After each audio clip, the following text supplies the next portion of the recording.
Hello, ladies and gentlemen, and welcome once again to the 16 Bitchin' Podcast, part of the Retro Realm family. Although it's actually Retro Refresh, I got the name wrong. But why did I get the name wrong? Because I don't do editing in these podcasts, so fuck it. Retro Realm is something we'll get to in a minute. I'm looking at a thing on the screen. Fuck all of you who know that I should be better than this. I'm not.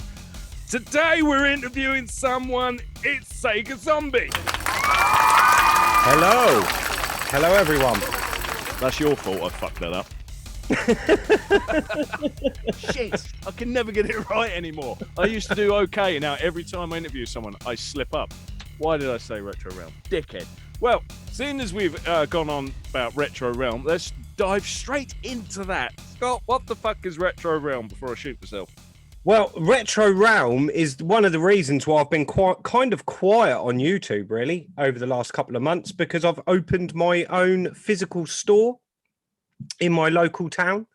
Yeah, called the Retro Realm. I named it that after my Facebook group that I set up about 8 years ago.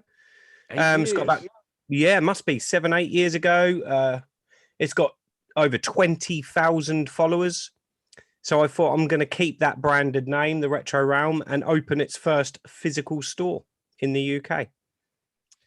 So I was actually going to ask one of the questions that you haven't been as active for the past month or so by the look of your videos and the upload times. So this is what you've been focusing on. You've been focused on actually running a store that sells just retro games, or No, we do retro games. I also do vintage toys like 80s action figures, He-Man, Thundercats. We do board games, so all the classics. Videos, I sell an awful lot of VHS videos because they're quite popular at the moment. Anything pop culture, anything 70s, 80s and 90s. There's people buying VHS tapes. There is. My VHS sales since I've opened outsell DVDs 10-1. That doesn't surprise me too much for DVDs because no cunt wants them. I do like how on a VHS tape you can turn it on and you'll get all these old adverts, these really old commercials. You'd be like, fucking hell, I remember that stupid little kid standing at a train station thinking, go on, fall in, just die. Loads of little crap like that. Or the kid that's trying to, what was he trying to do? Tiptoe on a book of yellow pages to kiss a girl under the mistletoe. Yeah. There's tons of old commercials like that. You don't get it on DVDs, which is probably a good thing because we'd only skip it. But so what else can you tell us about Retro Realm? You've got a Facebook page for it, yeah? Yes, we've got the Retro Realm shop Facebook page where every day I update it with all the latest pickups and all the new stock going on the shelves. So that's a great way. If you don't live, obviously, anywhere near Suffolk, we obviously will post out to people as well. So do you have a eBay account or something simple that people could go to off of there, or do you do all your shopping through the Facebook page? At the moment, everything's done through Facebook page, and obviously coming into the physical store. I haven't set up the eBay yet. I've been trying to avoid that, if I'm being honest, setting up eBay, but why is that? I think it's going to be I think it's just because eBay can be a little bit taxing when you're selling retro consoles and stuff like that. You get a lot of scammers on there. I've had a lot of problems with eBay. Well, as a collector, I suppose buying, you've had problems. You've had problems selling as well. I've had problems selling. Yeah, I've had people that obviously will swap consoles. You know, they'll buy a console off you fully working and then swap it for one that isn't. Yeah, I see. I have heard about that. I've not experienced it, luckily. But so there you are, people. That's Retro Realm. We'll put details for that in this podcast, which, of course, you could be checking out on YouTube or wherever. But there'll be a description for the podcast, and in that will be a link to the Facebook page for Retro Realm, just for the convenience of it all. So now we'll get on to your channel, Sega Zombie. Why have you called it that? Sega Zombie. That's an easy question, actually. I absolutely love zombie films. I have a massive collection of zombie films, at least 300 or 400. I didn't know there was that many. Yeah, there's an awful lot. And And Sega is my love. You know, I absolutely love everything there is to do with Sega. So I just put the two together. Sega Zombie. Do you ever regret having a Sega in your YouTube channel's title, making you a bit limited to Sega and nothing else? Do you ever feel like that?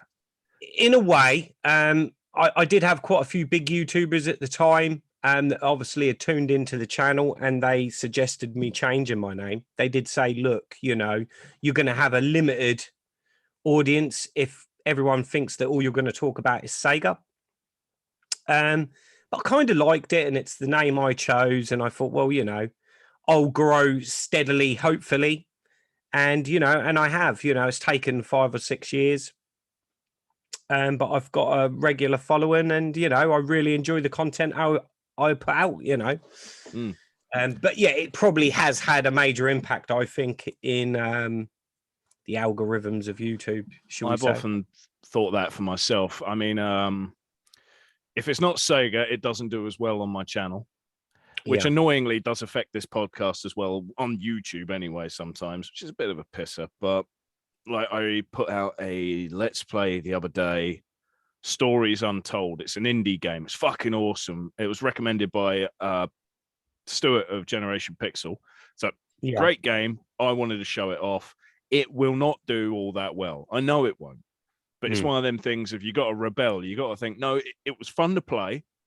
It was a fun video because, well, everyone likes seeing me fuck up on video. We're proof with this fucking thing. And yeah, you know, it's a horror film. There's jump scares and shit like that. And I'm a raging coward. So, but it still won't do all that great just because, as you say, algorithm. Yeah, no, I know a lot of people get really tied up in algorithms and things like that.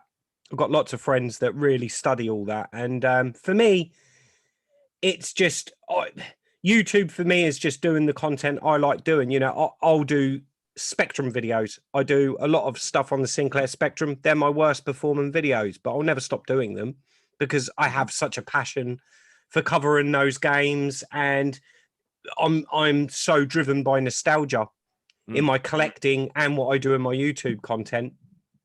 So, you know, and I'm a bit sporadic. I might do 2 or 3 Sega videos in a row.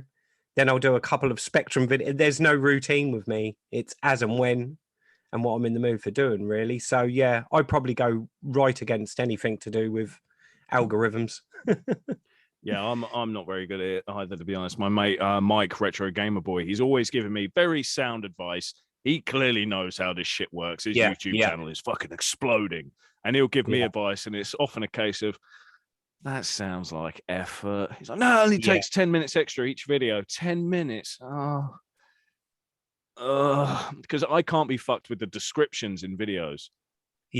I did the video Cool Spot for Master System, and I was so bored shitless at the time. I just put, Cool Spot. It's a game where you're a spot and you're cool. Brackets. I hate descriptions. I just left it at that. Thought, fuck it. I can't be asked today. Yeah. Yeah, no, I'm similar, really. Sometimes I'll put the effort in. I'm someone that's got an awful lot of passion, desire, drive when it's something I really like to do. And when it's something I don't like doing, then it's a bit of a push. So I'm exactly the same, mate. Exactly the same. Yeah. Well, you've been on YouTube since I think I read 2014.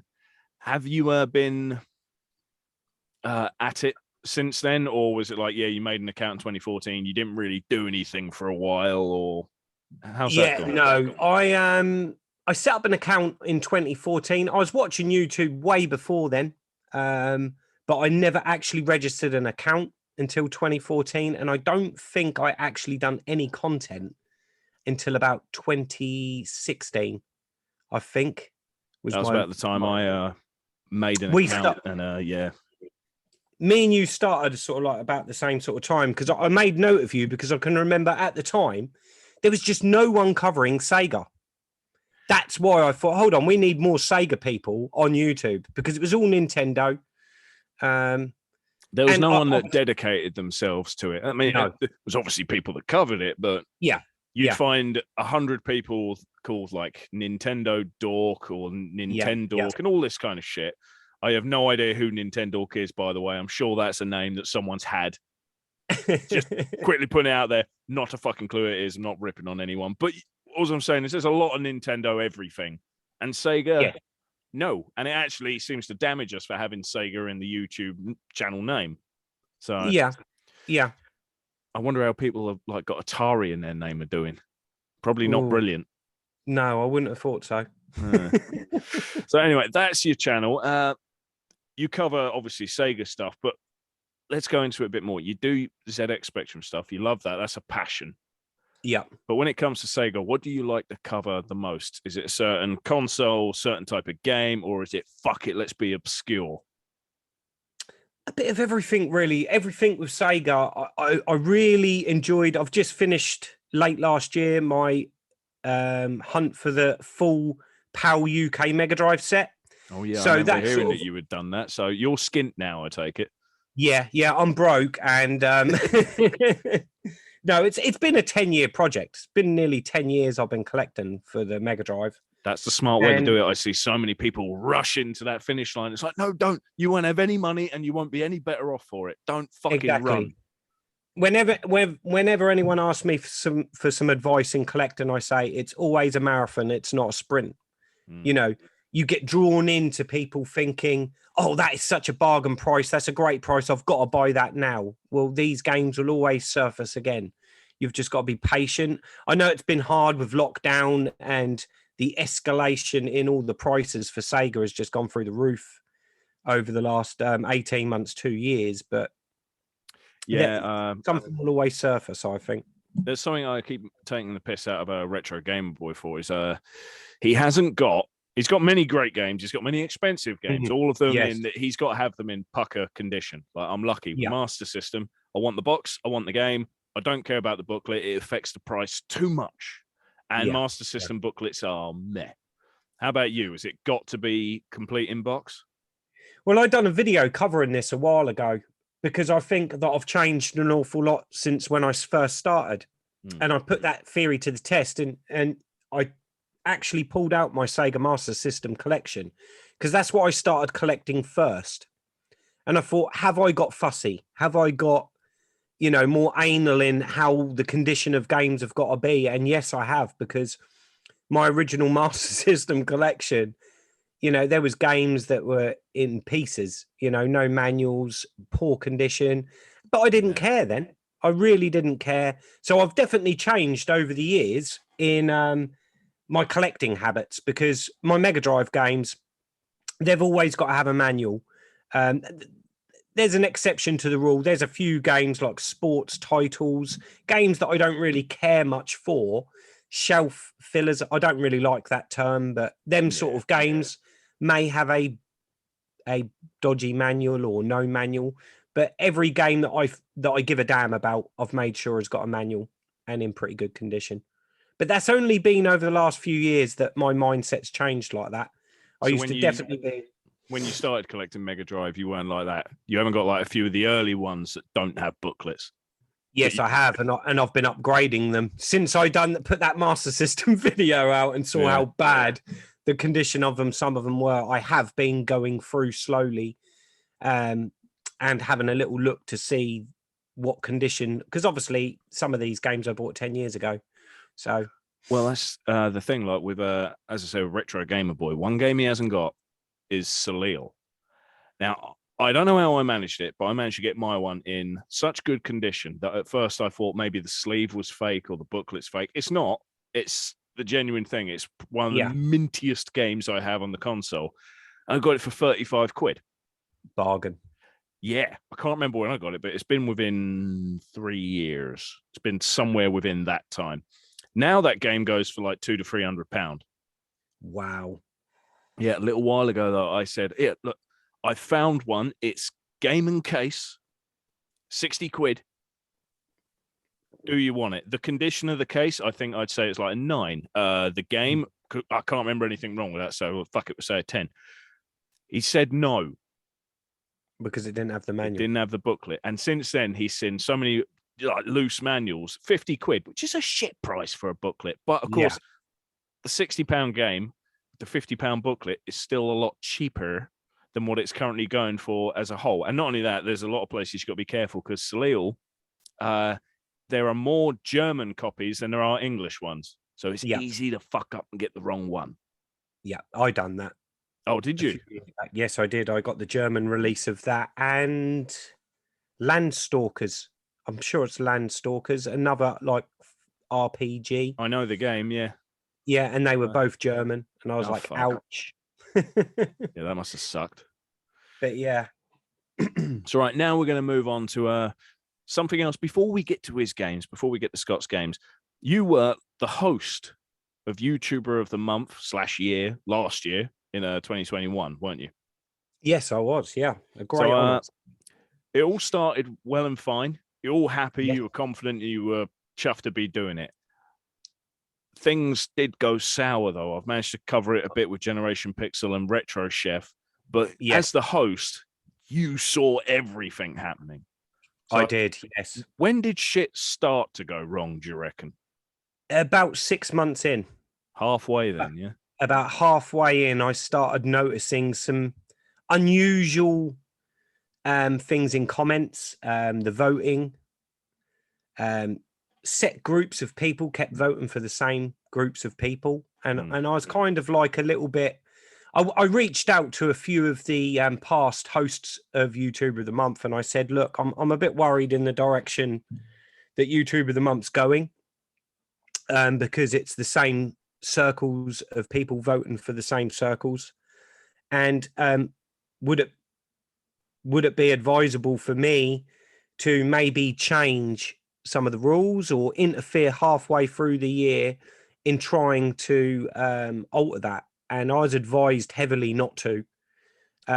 Really? Who gave you that advice, or do you not want to say? Quite a few people. They see the problem that I had, but they didn't want me to fall into the trap of the two great guys gaming off the grid that hosted it the year before me. Yeah, they had to change the rules, didn't they? They changed some rules, and I think some of the changes they done were needed. I really do. But they got an awful lot of hate. They got a lot of people targeting them when they were doing streams that had nothing to do with YouTuber of the Month. They had videos put up about them, all because they changed a set of rules throughout the year, and people thought that they had like some sort of ulterior motive to what they were trying to do with YouTuber of the Month. And a few people I spoke to said, we don't want that to happen to you, Scott. We don't want people to start thinking the same sort of way. And, you know, you're halfway through, just see the year out and see how it goes. I bet you were glad when it was fucking done, really, eh?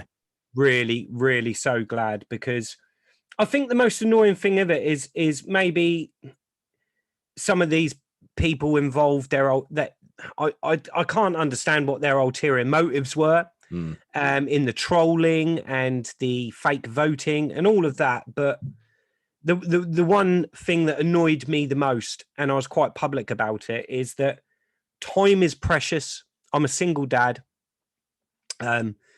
Most people know that my partner died a few years ago, and time's precious with me. And the last thing I wanted to do was waste my time having to spend hours upon hours checking every single profile of every single person that voted on YouTuber of the Month, and then having to, as soon as I was blocking and deleting comments, these guys were setting up new accounts and commenting again. And then what they were doing is they were replying to everyone else's comment.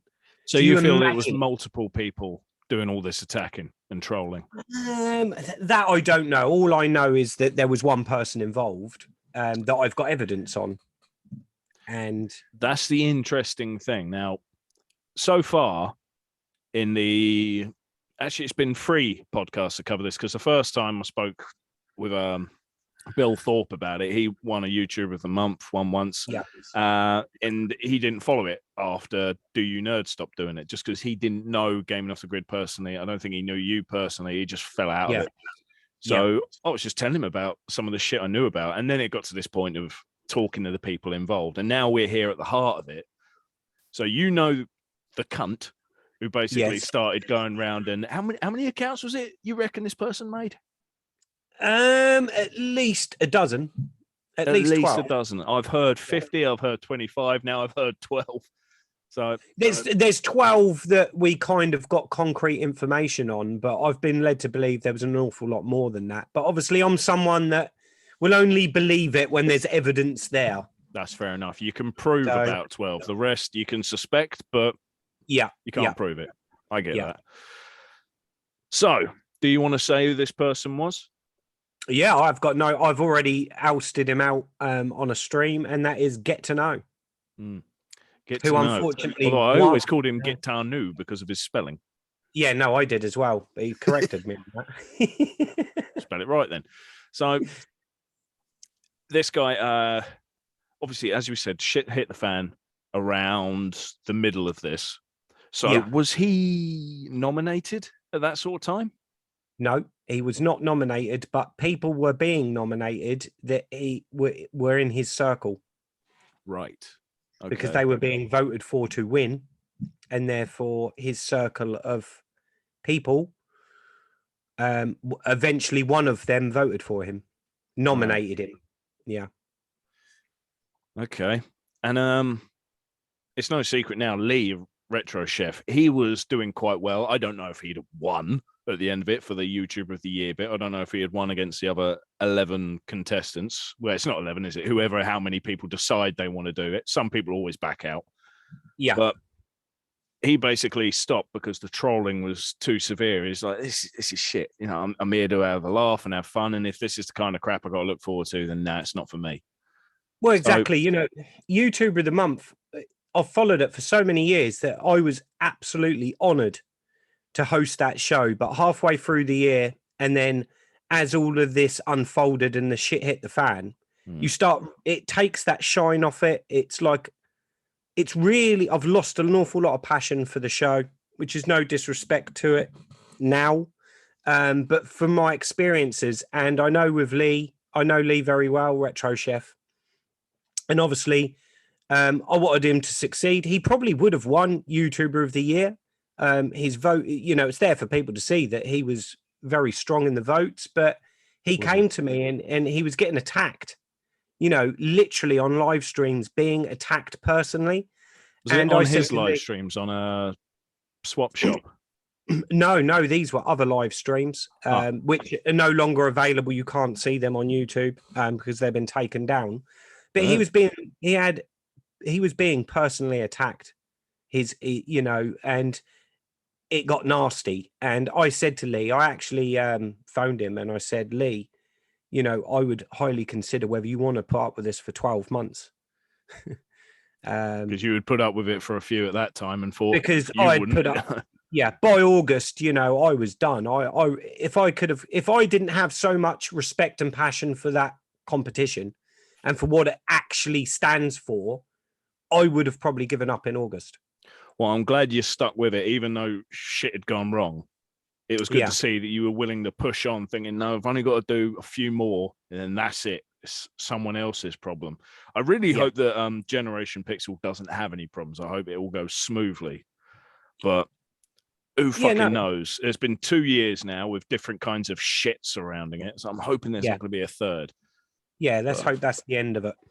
Yeah, I kind of hope that someone who isn't British wins this time as well, just to keep it more varied. I heard from Lee that you wish you had incorporated the rule of one of the 5 you pick, one of your nominees has to be a channel from abroad somewhere. Yeah. So that was one regret. Someone asked me the question. They said, if you could go back and change anything, what would you do? And I said, I'd have kept in Gaming Off the Grid's rule of one nomination has to be from outside your country. It's a good rule. I can't remember if they had that to begin with or if that was one they added, though. I think they added it in, but I kind of wish I'd left that in there. I really do, because you're dead right. You know, there was a few different countries nominated throughout the year, but not enough, I don't think. No. And it's just nice. You know, I'd love to see it go to Europe, some more European countries, because there's some great tubers over Europe. Hell yeah. You know, it'd be great to see it spread its wings a bit more. So with Get to Know, you had confirmation that he had made several accounts and he had been trolling the fuck out of people, basically to get people either in his circle to win or himself to win Yeah. So that's the thing, though. We need to cover that so that there's no pointing and saying he did it, he's a cunt. Rah. What's the proof? What's the hard evidence? Basically, another YouTuber came forward and contacted me in regards to the behavior of Get to Know. Again, he was being attacked personally, threatened. Right. So he confided in me. He contacted me, obviously, because I was the host.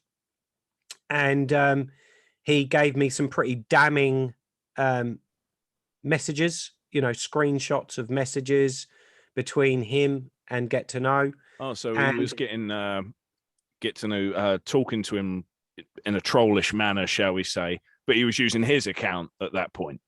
Yeah, no, he was using his account, and he was trying to imply that this YouTuber, which I'm not going to name because I don't think we should name him, Fair but enough. this YouTuber obviously was getting a little bit concerned because Get to Know was going to say that he was involved in it when he wasn't, but he did know about some of these fake profiles that have been around. Let's not forget here.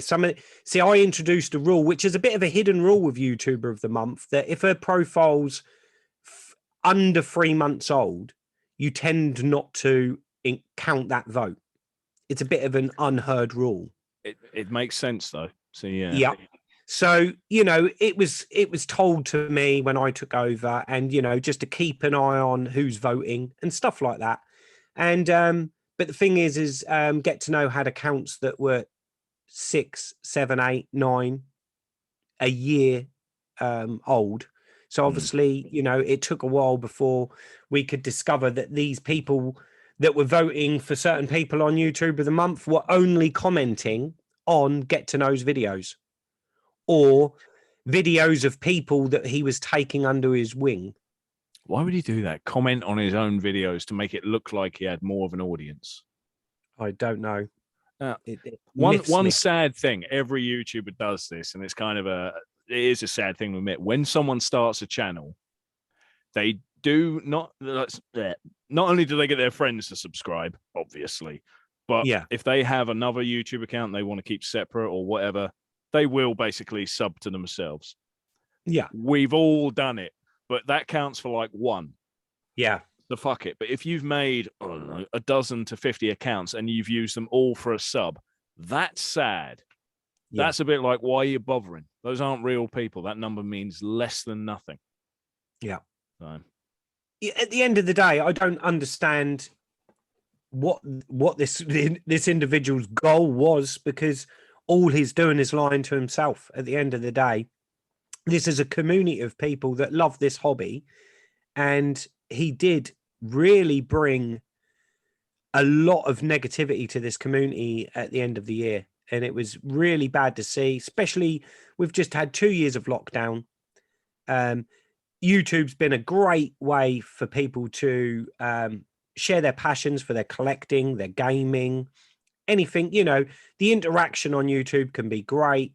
And then all of a sudden there was a bit of a divide coming, because this guy I'm not saying he's the only one out there that's trolling and got fake profiles. I'm sure there's many others, but he's one that has been discovered, and it's kind of put a divide in. You get clicky groups that are staying within their WhatsApp groups and not really mixing and mingling with others. And it's sad to see, because at the end of the day, we all share one passion, and that is gaming.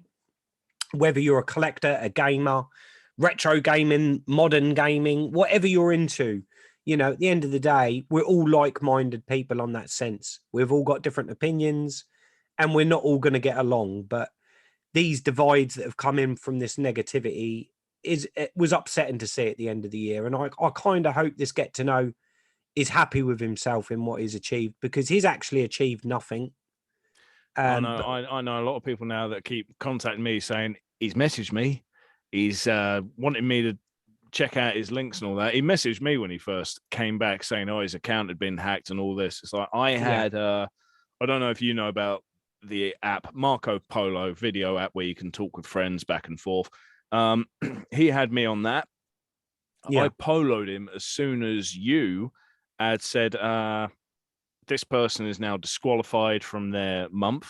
They will not obviously be allowed to enter the end of year victory fucking thing. And so I followed him going, right, I've heard about this. What's going on? No, I wasn't saying you're a cunt, you've done this, blah, blah, blah. It was outright asking him. Yeah. And then months later, he comes back and says, my YouTube account had been hacked. It's like, your Marco Polo account hadn't been hacked. Your Facebook account hadn't been hacked. You had so many other ways to fight your case. And you didn't. You didn't say shit. You've kind of hoped it's been swept under the rug. Yeah, you check all the comments on his videos.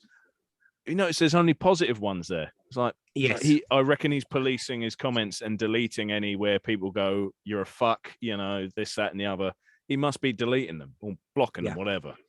Well, when this all come to light, I actually tried phoning him, you know, because I'm an open and honest guy, and I wanted to hear his side. I wanted to know what was going on. And I gave him ample opportunities through different social media platforms for him to speak to me direct and put his side across. And unfortunately, he declined all of them. So that was the end of it, really. That's when I made the decision that he had to be disqualified for his month at Wynnum, which I think, as far as I know, he's the only person. So he's got one little thing he can say, that he's the only person that's ever been disqualified from YouTuber of the Month. Oh, what a title to have. Yeah, well done. That's a well title earned. for it. Yeah. Well, there you are, ladies and gentlemen. We've finally got to the bottom of that. We've covered the story in depth. And I think out of everything we've covered across the several podcasts to this topic, I really hope this shit never happens again. I wouldn't be surprised if Get to Know, I won't say his real name, Get to Know, you know, I hope he won't be a sad little fucking guy attacking me or Scott or Stuart or Lee or anyone for basically putting this shit out. But I do expect him to. Yeah. And I will be the first person to say that I tried to contact him and ask him what happened and try to get to this. Many people have done this, as Scott's just provided information. He tried and he didn't bother getting back. So that time's passed. Get to Know, you're a cunt. There we are. We're moving on. We are finally getting to the free games chosen by Mr. Sega Zombie, and we will go right into the modern one, which is Cruise and Blast.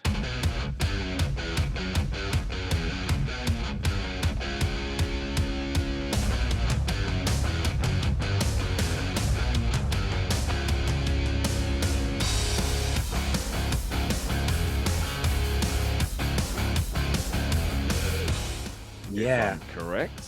It is. Why that one? I'm having a look, people, like on Wikipedia, because as people pick their games for this, I always have a little Wikipedia page so I can remember what people have chosen when we go to talk about it. And you know what? The Wikipedia page for this game, there's fuck all. There's nothing here. So, mate, you're gonna have to tell me everything. Well, Cruise and Blast is a sequel to a really popular series of races that came out in the 90s in the arcade. You had Cruise and World, Cruise and USA, Cruise and Europe. I've probably forgotten some. There was quite a few. A lot of them were released on the Nintendo 64, which I can remember kind of enjoying them. You know, when my mate had his N64, they were okay. But I predominantly remember them in the arcades. They were great fun. Really flash, loads of stunts, loads of drifting, brilliant arcade racer. And I think arcade racers over the last year or so have had a bit of a renaissance. They're coming back a bit because we've had a void of the last few years. Racing games have all been about realism to a certain point. And I kind of felt like the racing genre had gone a bit sterile. You know, you get plenty of Gran Turismos, Forzas, them sort of games, but I love the mental roller coaster drifting, the Sega racers of old. And Cruise and Blast really hits all of that that I kind of feel has been missing. There's been some great indie races over the last couple of years, but this one is really good because it's a 4-player game. It's on the Switch. and my kids love it. So me and my daughter will play it, and then when I've got my stepchildren over, we all sit there and play it. And there's not many games as a family we can sit and all agree that we really enjoy it.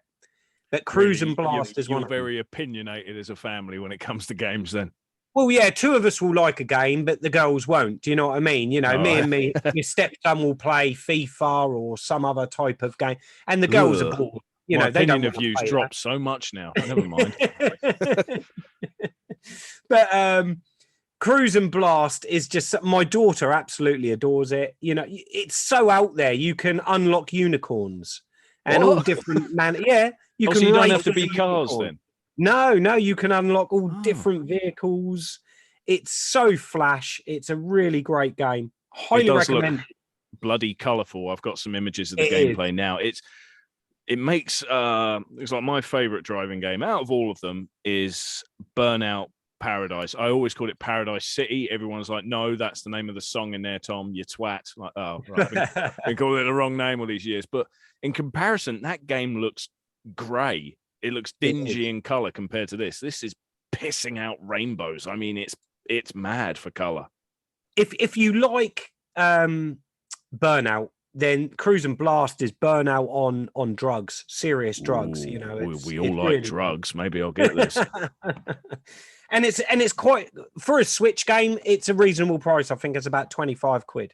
Oh, so, even better. I've never seen it in the stores, but it looks, I don't know. I don't think I've ever seen it. It doesn't have a generic cover and title, but then again, I won't lie. Sometimes you'll pick up a racing game and go, racing, and put it straight back, and you'll be looking for the obscure shit. So I could have crossed over it and not known. But so what's the one player like then? You say this is something you mainly do multiplayer, but have you had a chance to play it single player? Yes, yeah, no, the single player is really good. It follows the same formula of unlocking different tracks, unlocking all different cars. There's so much customization you can do to your cars. It kind of reminds me of Need for Speed Underground 2, because that was a game I adored back in the day, where you could like change all the bumpers, aerodynamics, wheels, under light into your car, all of that jazz. And you can do all that in this game as well. There's so many unlockables. You collect keys as you're racing around the tracks. And also as you're racing around certain tracks, you get like live action events happen, like volcanoes erupting, landslides as you're driving down the road. So there's a lot of environmental hazards where you'll be driving along and then something will fall down and block your fucking path. Yes, and things like that. So you've got to take different routes. And it's a really immersive game. Loads of fun. You see, that was what I always hated about, I think it's the one on the Wii, Mario Kart on the Wii. That one has more environmental hazards than any of them. And I hate the fucking thing for that, how you'll be winning and no player will get one up on you. It's not through something a player's done. No, it's through a fucking piranha plant that hasn't moved once this entire game. It's decided to eat me. That's wonderful. Fuck you. That game has too much of that shit. The Wii U and Switch one got rid of it. But so this game's got a bit of that. I hope it's not too lethal. I hope it's more something to see rather than to get fucked up by. Yeah, no, it's definitely more visual. It's to break up the laps because, you know, if you're doing 3 or 4 laps of the same course, it changes it up. So every lap's that little bit different. I like that. I like the fact they've limited and thought, no, just make it something you can see rather than something you can swear at. Yes. Yeah, no, totally. I think they got the balance just right there. So there's no, what are they? Power-ups, weapons, boosts, shit like that. Yeah, no, you get your boosts. Obviously, drifting and stuff like that, and pulling off stunts will give you an automatic boost. But you get your nitro that you can. Obviously, you've got your shop where when you accumulate enough points, you can buy different nitros and boosts like that.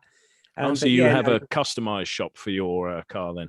Yep. You can fully customize all your different vehicles. It does sound like it's got some Team Sonic racing elements in there. I like that. Yeah, no, a little. Yeah, I was trying to teach the missus how to play Team Sonic Racing the other day. She was getting so fucked off saying, why is it I have to do a poxy drift in order to boost? Why can't I press a button to boost? Like, well, it's not that kind of game. She's like, well, fuck that kind of game. All right, I give up on teaching you then. But what else would you like to say about this? Because I've got no information about it. It says here it's got mixed to average reviews, and yet I can see virtually none of them. As you say, it only came out on the arcade and the Switch. Metacritic gave it a 70 out of 100, but honestly, I don't care about anything they say. As for the Cruising series, it's the 6th, number 6. So yeah, there's another 5 out there. I believe this one's got. I think this has got the involvement of the original team to some capacity that done the originals. You can definitely feel that in the games, because I'm sure I have played some of the later releases of, and they had kind of lost their magic a bit. But this one's right back on par, and it was recommended to me because I tend with modern games. I'm so out of touch with modern gaming. It takes someone that I know well to say, Scott, go and buy this game. You'll love it. And it was Alex, Nintendo Arcade, that recommended this to me. And yeah, it's a cracking game. Why am I not surprised that he would recommend this game? I mean, the arcade cabinet looks fucking nuts. Yeah. It's like we were saying about the game pissing out colors. This is, yeah. If you were taking drugs at the time you saw this arcade cabinet, you'd probably get off just staring at it. You just stand there and drool. It's mad. It's like a skittle explosion. I hope people know I'm on about the sweets and not bowling. So there you are. I've got nothing else to say about Cruise and Blast because there's fuck all to find. Would you like to say anything else before we move on? No, just if you got a Switch and you like racing, grab it. It's cheap. Get it. Well, in that case, we shall go into your retro game. And here, I know I'm going to have to tell you to shut up at some point because I'm sure you've got a lot to say. As you said, modern gaming is not so much your thing. You do it with family, but other than that, probably not. It's retro, really, yeah. So, for your retro one, it's Streets of Rage 2.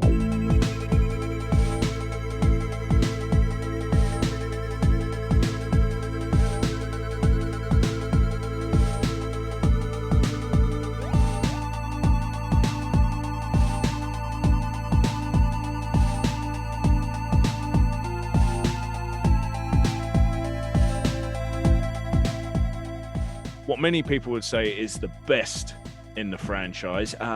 Speaking now like you never really got into modern all that much. Streets of Rage 4, the new one. I take it you tried that?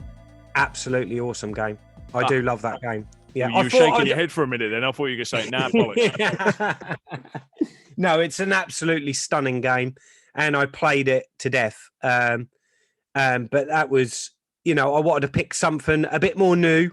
Because that was, what was that, last year? Or was it the year before? Cruise and Blast was 21, yeah. For the Switch, the arcade, I think, was 2017. Yeah. But so Streets of Rage 2, then, the Mega Drive classic that's come out on just about every fucking collection game they've done. PS3, PS4, there'll be something on PS5 eventually. I'm sure of it. Why have you taken your only choice for a retro game today and picked that one? I think it's because it's my go-to game. When you're a collector and you've got lots of games to choose from, sometimes you're a little bit like, what do I play? Oh, fucking tell me about it. I was like it earlier. I thought I should try one of these new ones off the shelf. I should be adventurous. And then I put on Sonic because I'm a twat. Yeah. And for me, Streets of Rage 2 is like my safety net. It's the game that I can put on, have an hour's blast, and just thoroughly enjoy it every single time. It's the one game that I go back to, and I have done ever since its release. It's just such a perfectly balanced game. I can't think of... This would be the harder question. What shit about Streets of Rage 2? Give me a shit thing. A shit thing about Streets of Rage 2. I can remember... when I was a kid and it come out, I was disappointed that Adam wasn't in it. Yeah, I'll give you that. And I kind of missed. I'd kind of missed the fact that you didn't have the backup of the police You know, like the magic button where they would come and set off their rocket launchers or whatever. Another good point. I always love that, especially when you pass the controller to someone saying, right, don't press A. What, this one? Yeah, that one. Yeah, and they do it dickhead. straight away. Yeah. Every time. It's kind of like a rite of passage to that game. Waste your special within the first 2 seconds. But Christ, that's being hypercritical. They're the only 2 negatives I think I can say about that game. Oh, yeah. And even then, give a fuck. I mean, the special being different, basically. Never mind. Not having Adam.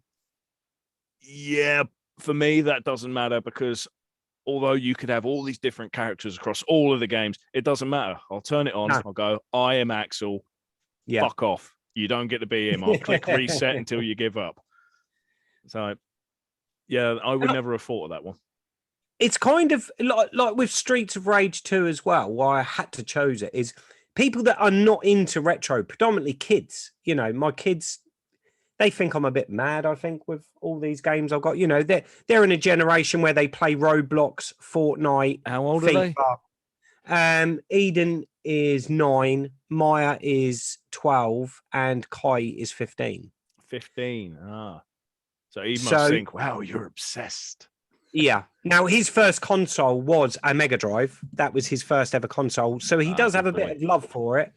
But the one game that I can put on, aside from one of my arcade machines, because kids love arcade cabinets, but if I want to set up the Mega Drive, the one game they will always want to play with me is Streets of Rage 2. And I think that's kind of special that I'm sharing that with my children. And they... especially my daughter Eden, she adores that game as much as I did when I was her age, which is really great. Oh, I can't play it with my little one, my daughter, because one time playing it, she accidentally punched my character Axel because she was Blaze, she's the girl. She punches me, and then she starts chasing around, hitting me, giggling. It's like, I think you've forgotten how to play the fucking game. Yeah. So one day she'll grow out of it, but for now I can put it on and she'll just giggle like an idiot, chasing me around and killing me. So my it's daughter nice to know my daughter thinks that's fun. That's probably something that's going to echo throughout her life. But obviously, this game, the visuals are fucking incredible. The music's incredible. There's so many things about it that's incredible. But so let's go into more of a personal thing then. You got this at release originally, yeah? Yes, yeah. Yeah, I can remember being so disappointed that Final Fight was not released on the Mega Drive. And it was kind of like the Super Nintendo fanboys could turn around and say, we've got Final Fight. Now, that game was adored in the arcades by most. And, Sega being Sega thought, right, well, we'll just make our own. And I think where they won is that it was made for the console, whereas Final Fight was made to take your pocket money in an arcade. So Final Fight's a bit unfair at times. It's a hard game to master, definitely. That's what I say about Altered Beast. They've taken it too literal to being an arcade game. That's why it expects you to use 1,000 lives. It's like, yeah, but you don't give me 1,000 lives nor the option to get that many. So it's not done right, but I get why they had that mentality back then. Now it's fucking useless as a mentality. But so you think Final Fight obviously suffered that same Altered Beast syndrome. And Streets of Rage, it didn't have to go to arcade first. It was just like, fuck it, make it for the console. Let people set their own difficulty. Yeah, you get that more in-depth gameplay and balance to the game.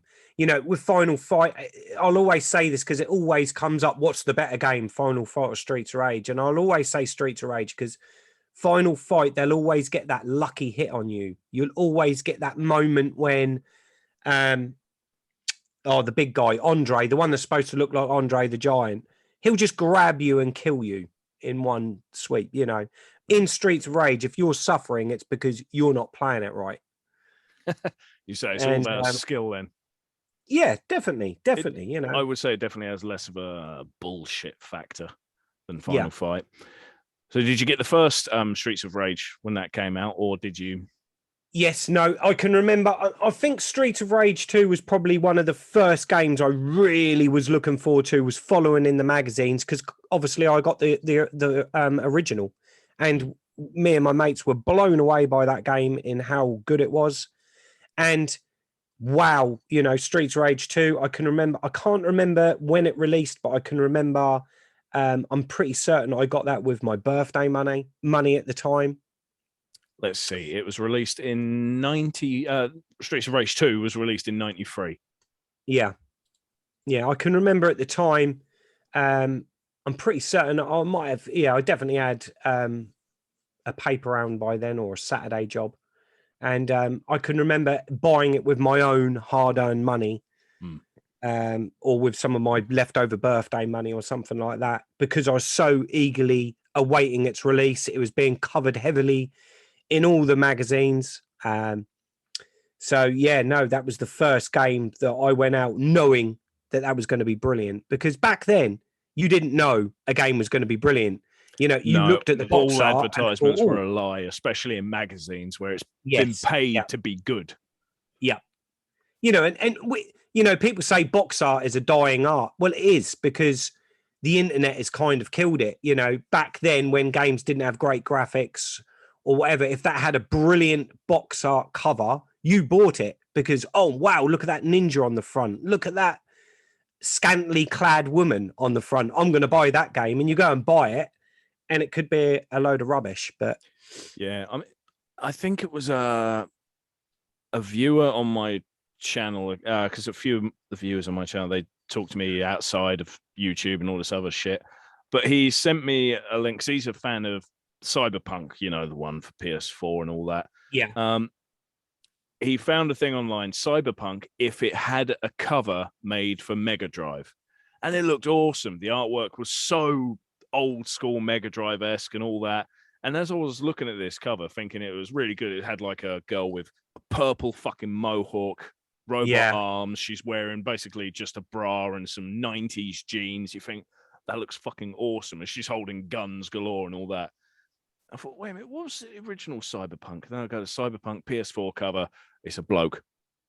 Yeah. That's it. You think, wow, we've really simplified the shit out of everything these days, haven't we? Like that Cruise and Blast game, though, that's got a very retro-esque cover. It's got a lot happening in it. Yes. But most modern games these days, covers are pretty pants and crap. Like Breath of the Wild, it's Link on a hill. Woo. Yeah. It's all very generic looking, isn't it? They all kind of merge into one.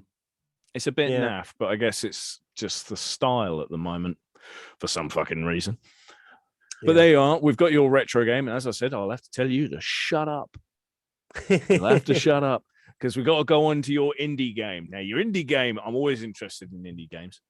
Always. This one is called Redshift. Yes.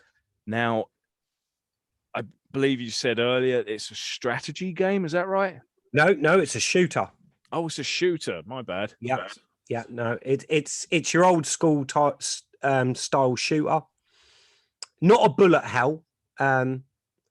It's more like reminiscent to Flying Shark, Slap Fight, that sort of game. So it's a top-down shooter. It's bloody hard finding any information on this game. So what is it out on? It is out on the good old ZX Spectrum. Can you find it on Steam or anything? Do you know, or is it literally for that? It's literally made for the Spectrum, as far as I know. It's put out by a great company called Bitmap Soft. I think I've heard of them from some stuff. Yeah, they release a lot of Spectrum. Well, most of the micros, even some of the 16-bit stuff like the Amiga, the Atari ST, Commodore 64, all the micros, they release new games that are being developed. And you can buy them physically, which is absolutely great. You get it on a lovely coloured cassette. That's probably the good thing about Spectrum games. Like if I wanted to buy a aftermarket, so new for old console, basically, people, a Master System game, new one, it costs literally like 40 to 50 quid, because they've had to get the case sorted. The sleeve is a piece of piss, it's printed, but the cartridge, there's effort. They tend to get an old game, try to get the cartridge in good condition, because otherwise it's 3D printing and all this other bollocks. ZX Spectrum must be a hell of a lot easier, because it's a fucking cassette. Yes. And that must be simpler. I think Redshift was a tenner, $9.99.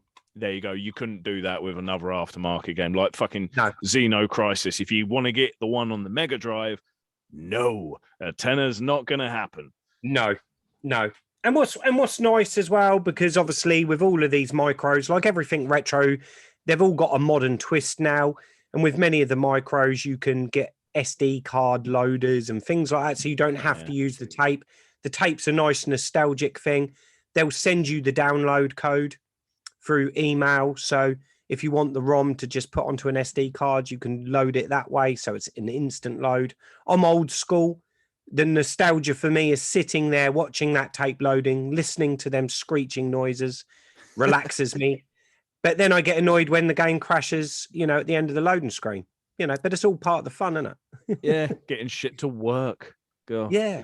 So that's the wonderful thing about having physical copies of these things. So I can't find anything at the moment image-wise for this game because it doesn't look like it's got much of a digital release anywhere else. So you'll have to paint a picture for me. Obviously, this has got very Spectrum-esque graphics. It's got a limited number of colors and all that shit. Yes. Describe it to me. What does this shooter look like? Obviously, you said not bullet hell, so there's not a fuck ton of projectiles. Yeah. Other than that, what does it look like? It plays very similar to Slap Fight, if you know that game.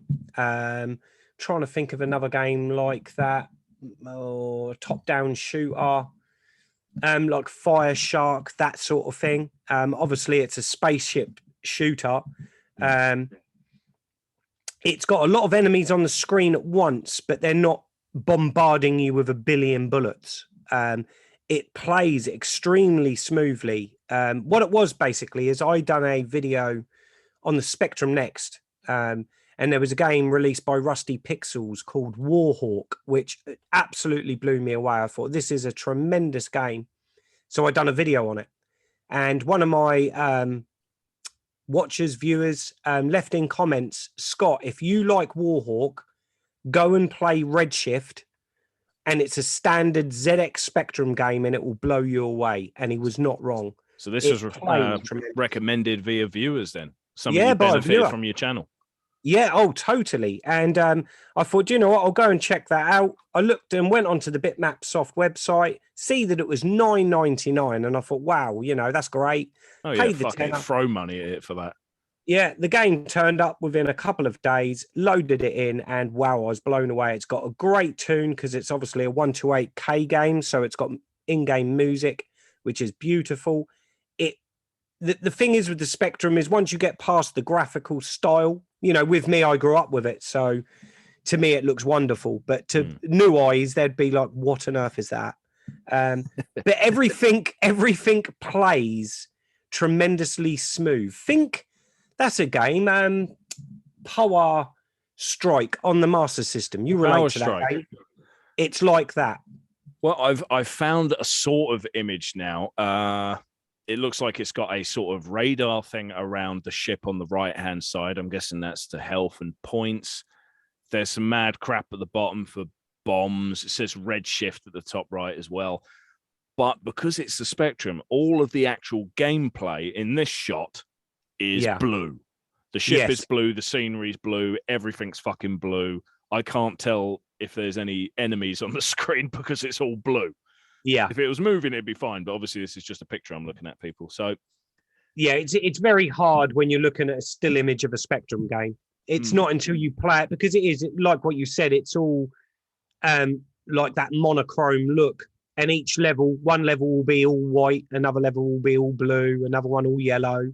Yeah, I suppose it's like if you were trying to say to someone, here's a picture of an old Game Boy game. What do you think of that? Yeah. So I think it looks piss green and nothing else. So. Yeah, basically, that's what it is. The Spectrum is very similar. That's a good comparison, actually, the original Game Boy. That's what you're working with the Spectrum. So will we ever see a video for this game on your channel? I think so, yes, definitely. There's quite a few videos coming up in regards to the Spectrum, because I've been playing the Spectrum an awful lot in between working in the shop. Because in the shop, I'm just constantly playing console games. So you're working hard then? Oh, yeah, work hard. I'll always have... I've got a Mega Drive constantly set up in the shop with an EverDrive in it. A few people, yeah. And I'll get so many people, they'll come in, oh, I grew up and I used to play this game. So having the EverDrive cart makes it simple, so I can just put that game in. And, you know, loads of customers will suggest games to play. And I find myself in between talking to people, just playing so much console stuff, that it's nice that when I'm chilling out in the evening is to play some of the micro stuff. I'm enjoying it.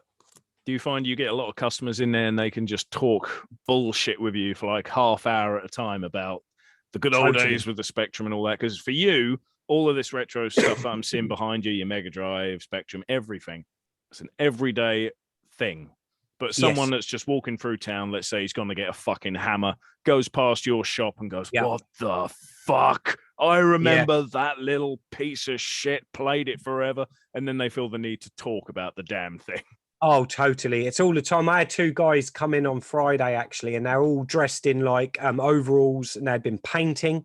They're like refitting out a shop, and they come in to get, because I'm in like it's called micro shops. It's like a shopping mall of small shops for local businesses.